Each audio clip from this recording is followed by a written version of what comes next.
Hi, everybody. Welcome back to the GallowgateShots YouTube and podcast channel.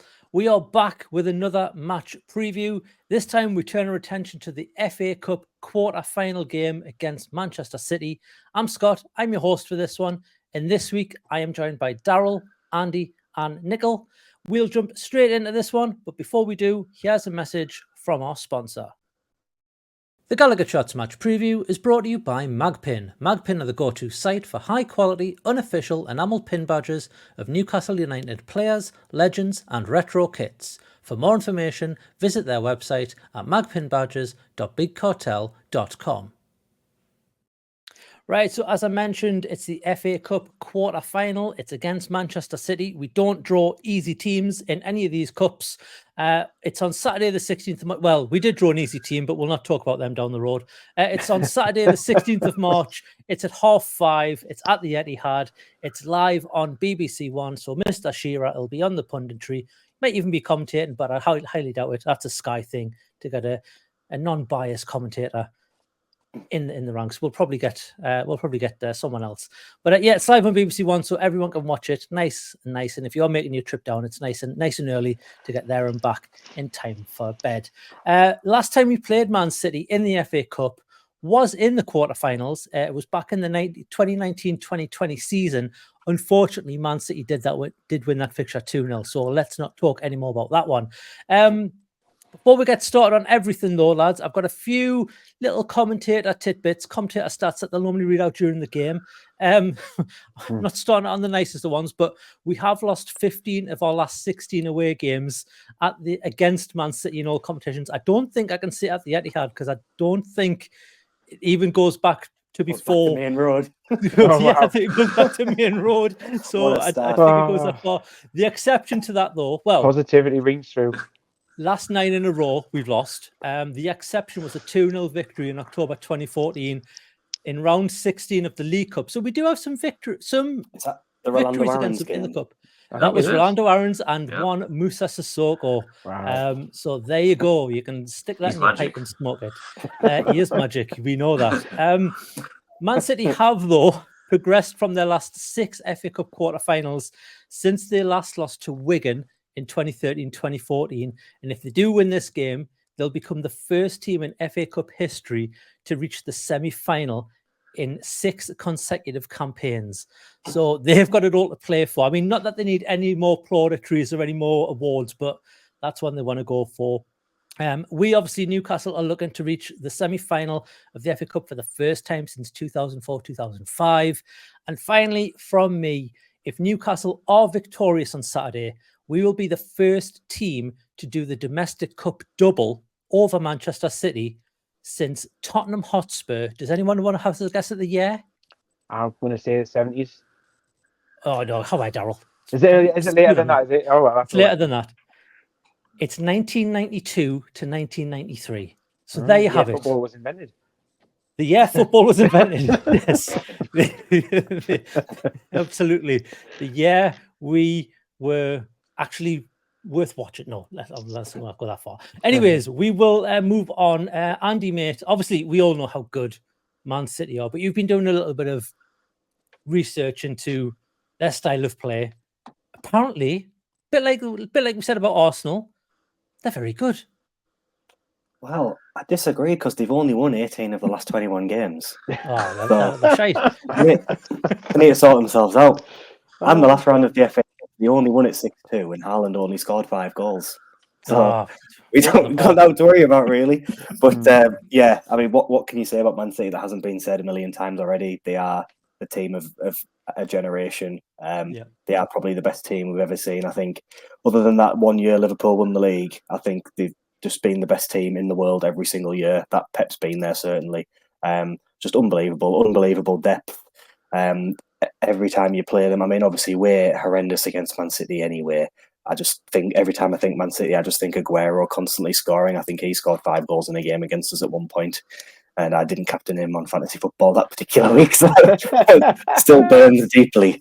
But yeah, they're just ridiculous. Got third best defence in the league. They've not really had many injuries this year, and even with the injuries, which I'll go on to, the injuries they are getting, it's just pointless because Grealish gets injured, then they can play Jeremy Doku, who probably is the first choice winger there anyway. Edison's now injured after the Liverpool game, but now they've got this Ortega coming on. I was reading an article about him where Pep's been saying since he signed that he's too good to be a number 2, and he's gratefully stuck around.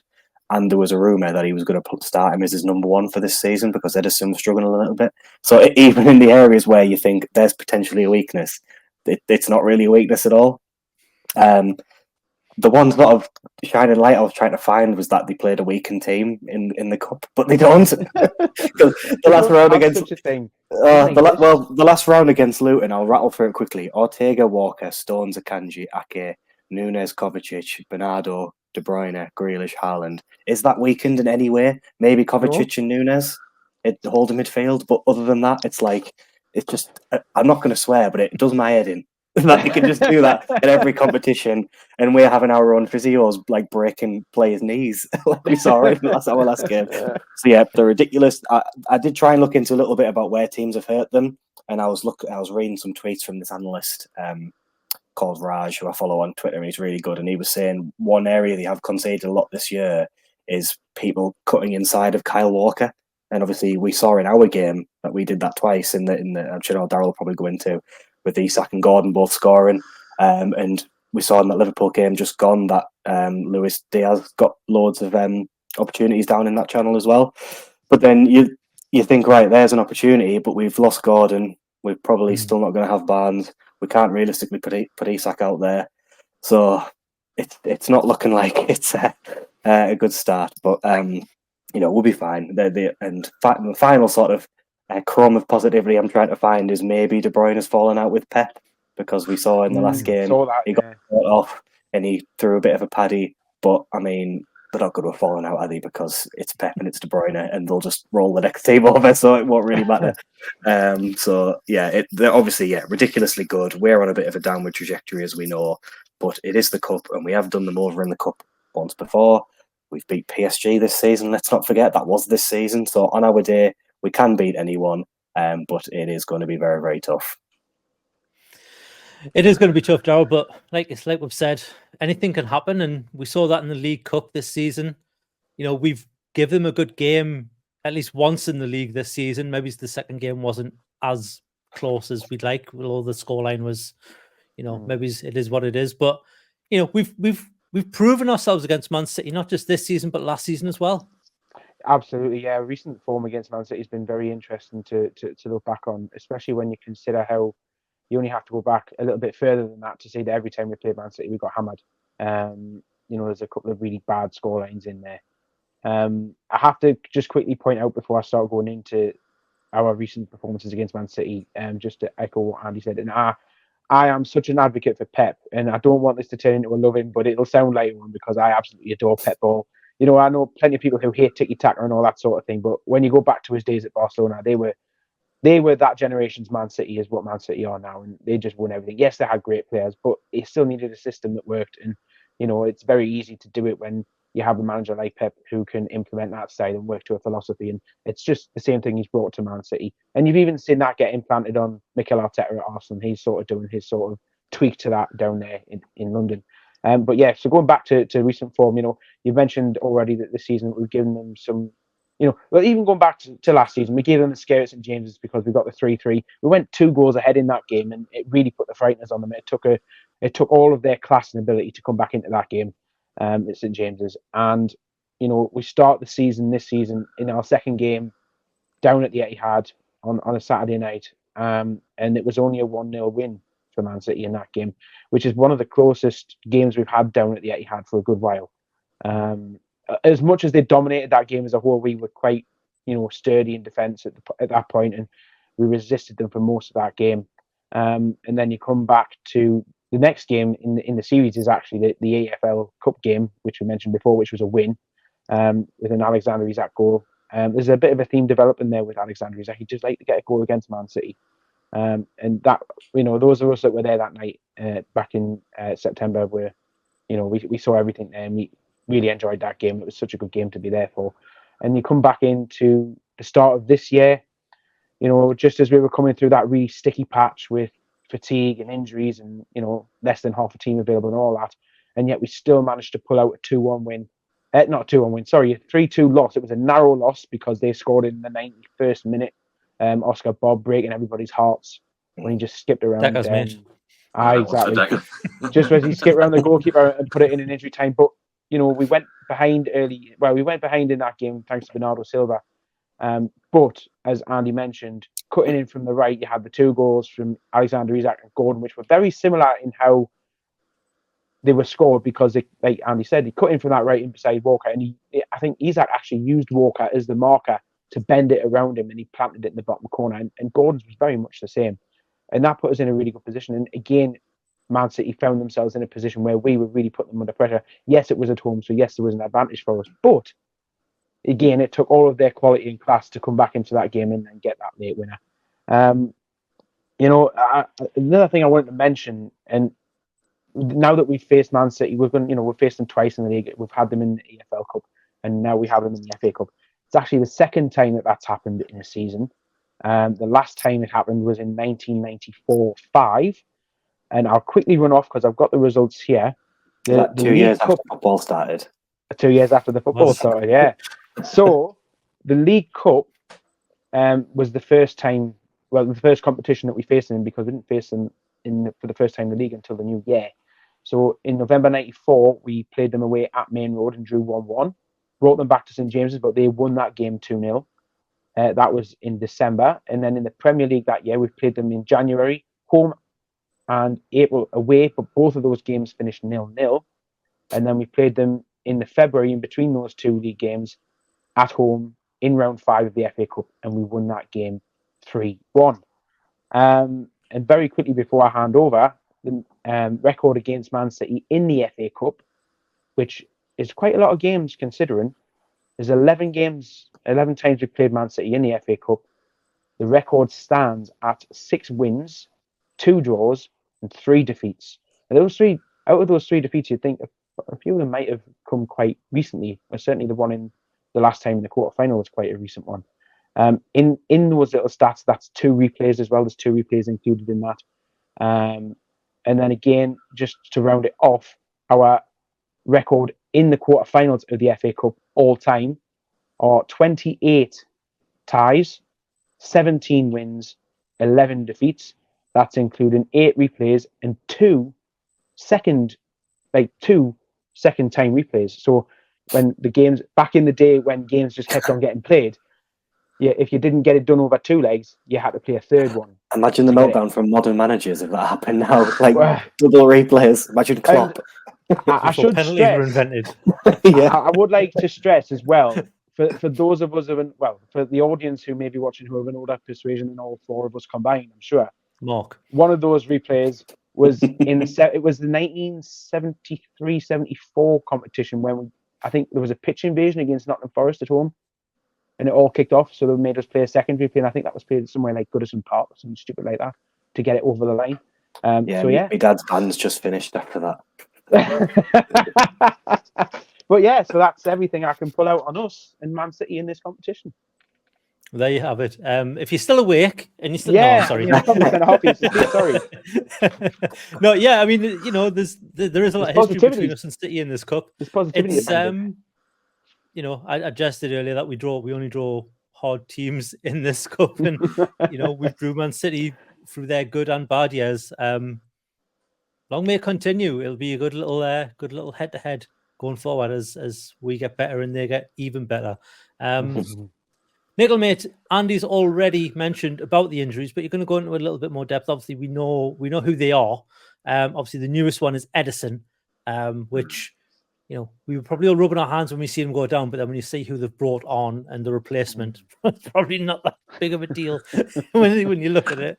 Yeah. It's Edison and Grealish, and obviously when you look at Edison, he's their number 1, but Ortega's come in and he's done. Based on Sunday's performance, he's absolutely fine to slot in. So I don't really see that as being too much of an advantage for us, unfortunately. And obviously with Jack Grealish, he's expected to be out for the rest of March, I think. So he's going to miss the England games as well coming up. But as we've already said, they have suitable replacements in Doku, Bernardo Silva, De Bruyne. I could go on.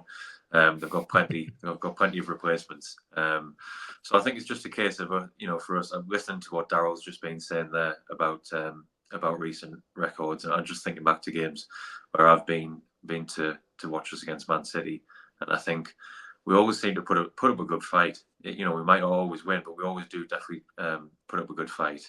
We've given them some really good games over the years. I think back to Salomon Rondon and Matt Ritchie and that night at St James's Park under Rafa. That was brilliant. That 3-3 game you mentioned was probably one of the best games I've been to live. Yeah. St Maximum was unplayable that day against High Walker. Yeah. So we're going to need Almiron or Murphy to do something like that, please, on Saturday afternoon, please. But it's the FA Cup as we've said, and anything can happen. There's 5,000 of our fans going. We'll make a lot of noise. So let's give it a go. It's funny you mentioned that about giving them a tough game. I remember the year they first won the Premier League and they came to St James's, and we really battered the hatches down that season. And I remember Yaya Toure had to score an absolute worldie to break it down that game. And so you're right. The edge of the box. Yeah, that was right in front of me, and I just remember. So we do give it a go. What was the game as well when Shelby scored a banger? He whipped one in top corner, didn't he? Oh, was that not a free? Was it a free kick he scored? Yeah, it was a free kick. Yeah. Yeah. It got pulled back to him, I think, didn't it? And then he just walloped it. Oh, yeah. I think it finished 2-2. And then again, I think De Bruyne then had to score a worldie to equalise. And then the game that we played them away in the league this year, that was a worldie as well. So yeah, it was. Yeah, that seems to be the common theme at the moment with Man City. It forced them to pull out a worldie. Yeah, and when you think back to all them games, Pep's always been very complimentary of Newcastle in his post-match, his post-match reactions, really. So, they'll know that they're in for a game. So he also had that moment when St Maximin was running through and he just dropped to his knees. Yeah, it's a great photograph when you see it. Class. I love it. Oh, how we miss him. Oh, well, could do with him now, couldn't we? Yeah. All right, Decker, calm down. Happy birthday, Maxi, for the other day. Yeah, it's funny you mentioned Grealish being injured. Has he actually played since he made that comment about Miggy? Has he played against Miggy? Or is he running scared? Is that what it is? Or has he had one game against him? They definitely played against each other in that game in August. The one in August, was it? Yeah. I remember that game, that the 2-0 with Ritchie, because I was in Moscow, of all places, watching that in a hotel in Moscow, trying to get it on dodgy Wi-Fi, thinking the Russians going to come knocking on my door at some point because I'm streaming the game. They don't care, but that was always fun. I was going to say that's around the time when Gary Neville was having a real go at us for the way we were playing defensively against them. Yeah. But then we got that result. What does he know? It was the only way to play against them. It was the only way to play against them at the time, if I remember rightly. 100%. The Rafa method, yeah, as they used to call it. We'll turn our attention to us. Seems we're talking so vividly about games gone past. Obviously, Andy, injuries from our side. We know who's out, but we had 2 additions to the injury list from, well, not even from the weekend. Obviously, Harvey Barnes was announced before the game, before we even kicked the ball, and then we saw Anthony Gordon seem to get his knee pushed in by the physio and wincing pain when that happened. Obviously, it wasn't the physio that did it, but it didn't seem to help, whatever it was he did. But we've heard it's not as bad as it looked from, I think, Lee Ryder put that on Twitter this week. Obviously, we won't know. We're doing this before an Eddie Howe press conference, as we always do, but it seems, like I've said before, that there's a revolving door in that physio room, and we get one back and it seems to be 2 go down, and we just don't seem to be able to catch a break. There's players quite clearly aren't fully fit that are back in that side, and it just seems like we get players back in the middle of the field and then wingers are dropping like flies. What's going on? Well, I think the obvious first point is that there's been too many games with the way we play. So we knew that was going to be an issue. And we know the way we play was always going to cause it to be an issue and everything like that. But we have also been ridiculously unlucky with some of the weird injuries. The Gordon one seems like one of the only ones that seems to actually be caused by, the repetition of movement and things like that. We've had 2 broken backs this season. We've had someone banned for an entire year for something that was obviously completely out of our control. So it's hard. The physios will be extremely busy, and I've seen, there is criticism being levied their way, but we just don't know. It's not going to be the medical team necessarily, the sports scientists and people like that as well who go into recovery. I have heard that Howe does like to bring people back too soon. And I have a bit of sympathy for him because it's obviously a really high pressure situation. He wants to get his best players back, but at the same time, he is there to manage his squad. And you could argue it's not being managed necessarily that well. I do think he needs to start backing some of those younger lads on the bench a bit more. We've seen that Joe White come on; and he's looked pretty decent. Obviously, Miley didn't really get a run out for a while in the last game, and we know he can do the job. Hall is a complete enigma. We don't know what's going on with him. We've got Target back and people like that. So there are people there who are competent footballers and can do a job. I don't want to be in a position where I'm watching Miggy sort of tow a caravan. I think someone said in the group chat was like how people are running at the moment. After 30 minutes, we've got to give these young lads a bit more of a chance. Maybe the game upcoming isn't the time to be chucking Joe White in and people like that. But as the season is petering out a little bit, it is worth just giving these lads a chance so we can go into the next game with some fresher legs. Definitely. I would come in there as well and just say, as much as I don't like to say it, just looks like some of the lads are actually playing with Nichols as well. There's just too much going on in that team to think that it's, there's certain things that are happening with performance levels that we're just not used to seeing from those lads. So it makes you think that, without trying to single out certain people, I would maybe suggest Sven Botman's still not fully right from his knee injury. Is Sean Longstaff possibly carrying something because he's not really been on his best form? Trippier was another one. He's carrying a fridge on his back. And Dan Burn took a really heavy hit on his back in that game. Yeah, he landed awfully, didn't he? That was right in front of us, and he was down for a good while. So, and I don't want to spoil what we're going to get into in terms of how we think we'll line up, so I'm not going to mention it just yet. But I think there's possibly a replacement in store for in the defence come Saturday night.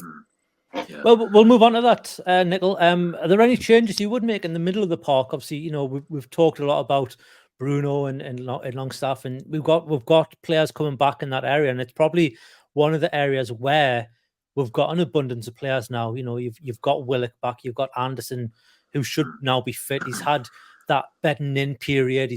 Hopefully he's back's okay. He's got a goal under his belt if you count the penalty.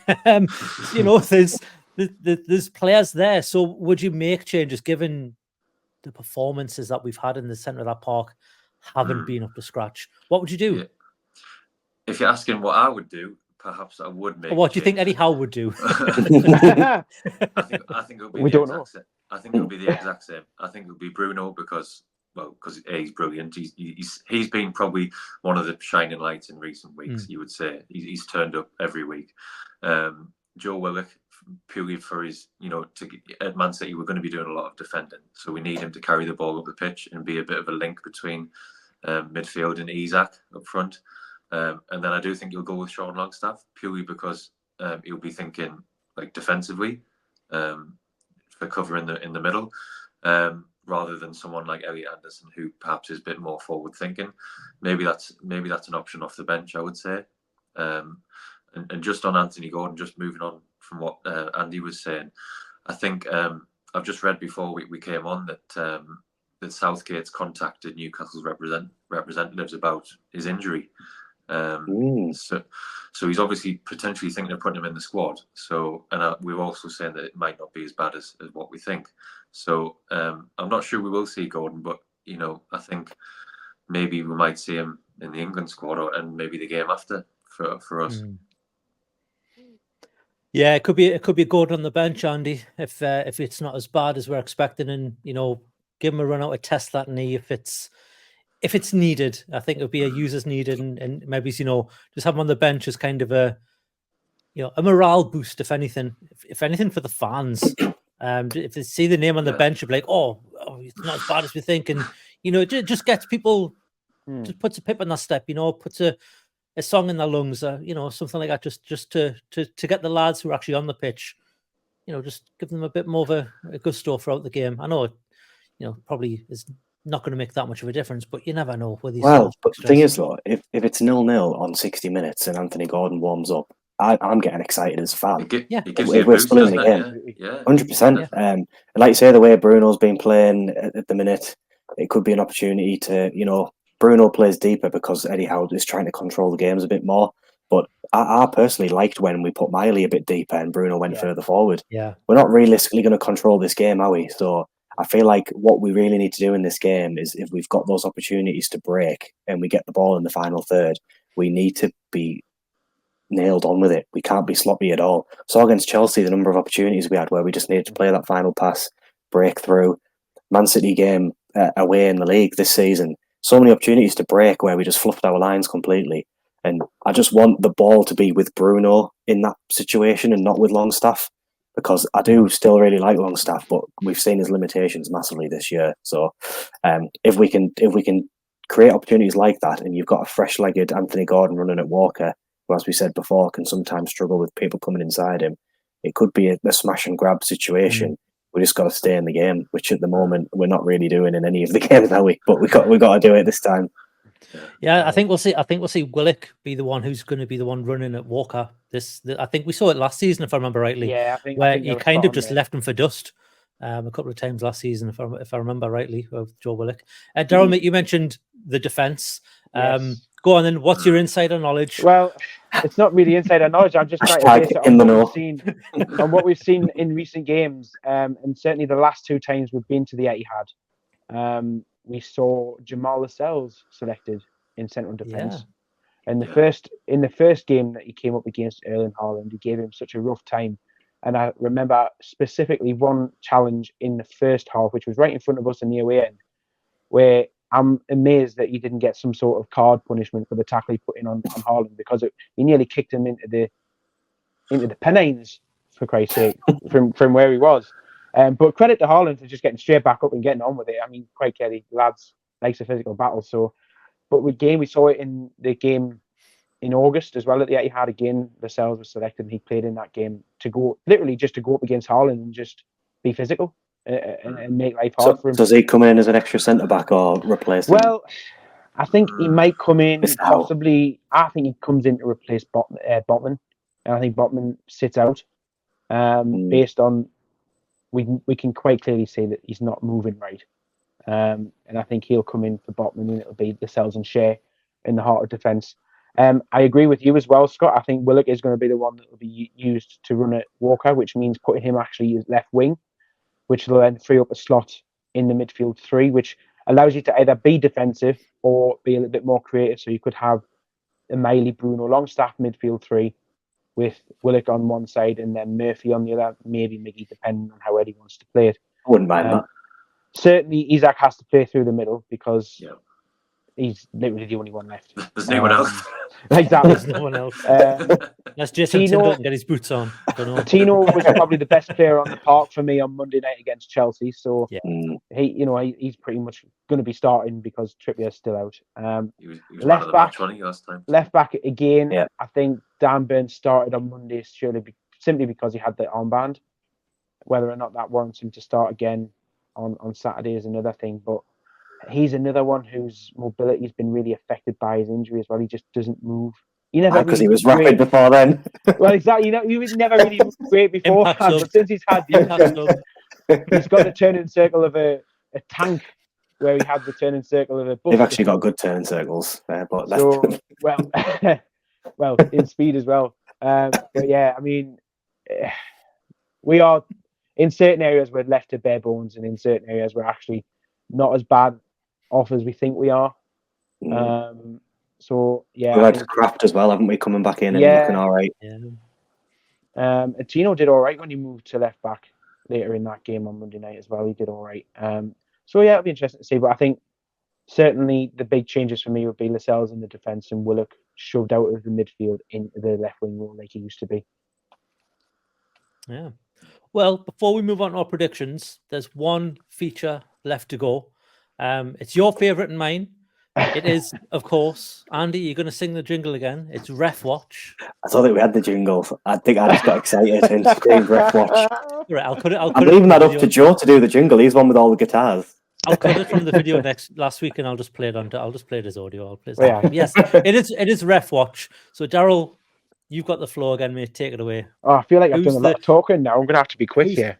Who's the person in the middle? Yeah, we're on 30 minutes. So we'll do have to be quick. No, Right. Okay. Well, man in the middle for this one's going to be Simon Hooper from Wiltshire.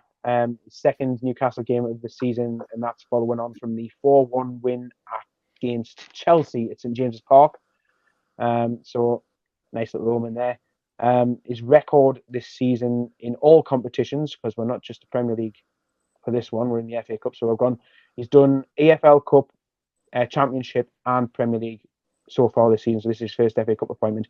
He's done 24 games in total, 106 yellow cards in those 24 games, and 3 reds. Again, I'm going to do like I did for Blackburn, and we're going to just quickly mention the VAR official, who is Thomas Bramall. Might not know who he is, but what I will tell you is he was the referee in the 4-4 draw against Luton at St James's, and also for the 2-0 home win against Burnley. And I wouldn't also normally do this, but we're also going to mention the assistant VAR official. And that is going to be our good old friend who we've seen nearly every round of this competition this season, and that's Jared Gillett, the Australian. He's hovering around like a bad smell, I think. But we've had some good results and some bad under him, so we'll see how we get on. There you go. Nice and quick. Nice and quick. End feature. I'm going to close the notebook. Maybe he likes ref watch. Maybe that's what it is. Maybe he's like, I like that feature. I just want to be on it all the time. I'll be involved in some shape or form. Yeah, boys, we'll turn our attention now to our predictions. Nichol, mate, we'll come to you first. What's your prediction? I'm going to be positive because I want us to win. You know, let's not forget that if we win this, we're going to Wembley. Whether you agree with that or not in the semi-finals, we're going to go to Wembley. I don't agree with it, but it is true. Yeah, but we'd all have a weekend out of it, though, wouldn't we? So you know, you can. I'm at work. You bugger off. I'm not flying over for a semi-final. I'll fly over for a final. Just you and me, then, Nichol. That's fine. I'll be going for the weekend. Call us plastic if you want. I'm not flying over for the semi-final. So, I'm going to be optimistic, and I've booked the latest train home possible because I'm hoping it goes to penalties, and we're going to win. That's a shout. It's going to be 0-0, and we're going to win on penalties. There we go. I've said it. Wow, 0-0 Bold. penalties. You're going for Dubravka saving too again? Is that what you're going for? Yeah, he'll come up for us again, Dubravka, and I think Bruno will score the winning penalty. There we go. And he'll celebrate with some Kinder Buenos. Some Kinder Brunos. Kinder Brunos. Daryl, mate, what's your prediction? I don't think I can be that positive. You don't have to be, mate. No, I'm not. 3-1 to Man City. 3-1 to Man City, Jesus. Do that, shoot. But we're going to score a goal. That's far too positive. You're deluded. You know, yeah. I've seen us score goals at that place. So there you go. We'll get one. Andy, your prediction? Pass. Bottle job. Don't bottle. No, we're going to get one pass. Is that what you're saying? We're going to make one complete pass. Yeah. I think this is going to be I can't lie. I think this is going to be tough. Yeah. I think we're all going to be raging in the group chat within 20 minutes. I think it's just going to be another one of them. I don't want to be that negative because, like I said earlier, we can beat anyone on our day still. I do really think we can still beat anyone on our day. And I think if we're still in the game on 60 minutes, like Nichol said, it could go to penalties, and then that's a complete lottery, isn't it? But I just think Man City are just on an absolute tear. They're in sort of that prime Man City period at the end of the season where they just roll through everyone. So I am worried. So I think it's going to be 3-0 loss, I'm afraid. But secondary prediction, sub-prediction, if it's 0-0 in 60 minutes, we'll win on penalties. There we go. But it won't be. Yeah, I can't see us coming out of this one with a victory, unfortunately. I'm sorry, Nick. I know you're going down. I'd love to be proven wrong. It is going to be a waste of money, all right? I hope you took out insurance. Get your money back. Yeah. Daryl, Imagine if it goes to penalties and we lose on penalties. That would be like nearly the perfect prediction. Daryl, if you know anyone, the ticket office, we can get his money back. No, I think I think it'll be. I don't think it'll be as bad a defeat as Daryl and Andy are saying. I don't think we'll be steamrolled. I do think we'll put up a fight. But I just think going off our recent performances, unless it's a worldie, and I know we've been talking today about the fact that we've scored some worldies against them recently, and those two, I don't think we'll get a sniff in terms of even a shot on target, if I'm being honest with you. Unfortunately, I think it'll be 1-0. I think that's all it'll be. I don't think Haaland's going to get a sniff either. I do think Lascelles will start. I agree with you, Daryl, and I think he's going to contain Haaland pretty well. But I think someone like Phil Foden or De Bruyne, you just cannot play against these players at the minute, unfortunately. Yeah. Foden against Burn's been a massive. I think it's going to be Phil Foden's going to get a goal. I think it's going to be 1-0. And yeah, I think that's going to be all she wrote, unfortunately. And I hate to say it because I'd love to see us get to a semi-final, even though I won't go. And I'd love to see us get to a final, even though I haven't got the loyalty points to go. But I'd still go to London for that. But I think it'll be a 1-0 defeat, unfortunately. So for more positive Newcastle content, like and subscribe. Well, yeah, I mean, if you completely disagree with us, let us know in the comments below, because I'd love to hear your opinions on this. But the performances we've put in recently, the fatigue, I don't know where this fatigue's come from in this side, considering we're playing one game a week now. I'm not being negative for the sake of being negative. I'm being realistic, unfortunately, and you can only go off what's been put in front of you. And unfortunately, Man City are playing, as Andy said, the way Man City are playing at the minute are unbeatable. And it needs a team like Liverpool to even get a point from them. And we're not that level at the minute, unfortunately. So do you know I can't say anything else. You know what's really terrifying me about this game on Saturday? It's going to be the moment where John Stones ends up partnering Haaland up front, like he has done in the last couple of games, and we just don't know how to deal with it. Because that's going to be terrifying. Inverted centre back. It's frightening. A false 2. How they keep coming up with these things that I just don't know how he does it, and it's my mind can't compute it. That's because Pep Guardiola gets paid millions of pounds a year, Daryl, and we don't.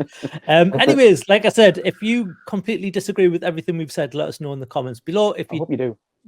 If you do, let us know as well. If you agree, let us know in the comments below. Let us know your predictions. While you're down there, hit the little thumbs up button, hit the subscribe button. I think we're about 50 off 11,000. We might be even more now, because after people listen to this, we might have lost a few. But please stick around. We're trying to get 11,000 by the end of this season. So please hit that subscribe button if you're not already subscribed. And while you're down there, hit the notification bell and you'll be notified when new videos go live on the channel. If you want to go one step further, you can become a member. It's $2.99 a month. That gets you early access to videos. That gets you access to the Discord server and the Telegram group.